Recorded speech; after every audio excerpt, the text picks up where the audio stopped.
మామూలుగా అలా అది సార్ ఎప్పుడైనా మాట్లాడుకుంటారా సార్ ఫోన్లో?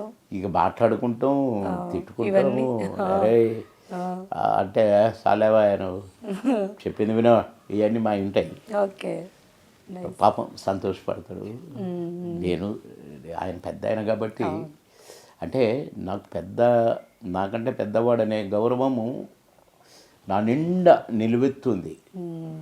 కానీ ఒక సందర్భం మాత్రం మర్చిపోలేను నేను. కోట గారు అంటే వాడు నటుడుగా వాడన్న ఇప్పుడు కోపంలో అంటే అంతటి మహానుభావుడు. ఒక్కోసారి తిడతాం చూడు, ఎక్కువ ప్రేమ వస్తే. ఇప్పుడు నాకు ఎక్కువ ప్రేమ వచ్చి తిట్టుడు. ఓకే.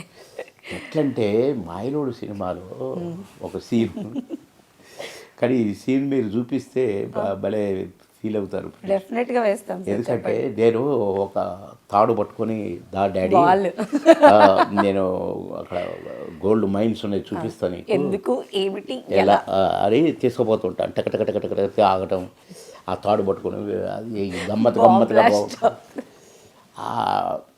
ఆడ గోడ అడ్డం వస్తుంది. వస్తే ఆ గోడ ఎక్కింది. అక్కడ గోడ దగ్గర మాకు డైరెక్టర్ చెప్పలేదు, కానీ ఆ గోడ దగ్గరికి పోగానే నేను ఆ ఫ్లోలో టేక్ కదా టక్ గోడ కడిగిపోతావు. గోడ కడిగిపోయినాక ఎక్కాలి, కాలు రాదు అని కోటను వంచి ఆయన వీపు మీద కాలు పెట్టి ఈ కాలు అవతల పెట్టి దిగుతానండి. కిందికి పోతామండి. బాంబు బ్లాస్ట్ అయిందండి. బాంబు బ్లాస్ట్ అయిన తర్వాత మేము ఇట్లా కూర్చుని వాళ్ళము.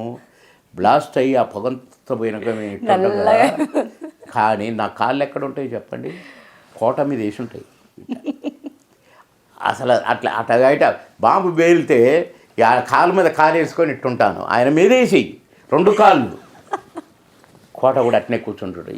ఏమను అంటే క్యారెక్టర్ కోసం నేను పెద్దవాడిని, నా మీద కాలు వేస్తావా అనొచ్చు కదా. నా వీపు మీద కాలు వేసి నువ్వు బూటు కాలుతో, అది కూడా బూటు కాలు నా వీపు మీద పెట్టి నువ్వు దిగుతావా అనొచ్చు. నేను ఒప్పుకొని అనొచ్చు. కానీ నటుడిగా వాడికి నమస్కారం పెట్టొద్దా? నమస్కారం పెట్టాలి కదా. మహానుభావుడు. అతను అంత కోఆపరేట్ చేశాడు కనుకనే నేను ఏమి చేసినా అది చెల్లింది.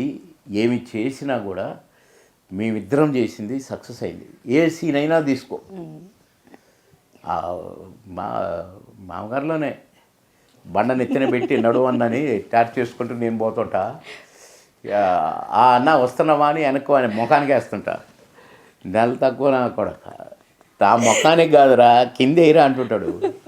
అంటే ఇవన్నీ మా సొంతం. ఇట్లా ఒక్కొక్క సీన్ నవ్వుతూనే ఉన్నాను నేను. చాలా హ్యాపీ. Really blessed sir. ఈ రోజు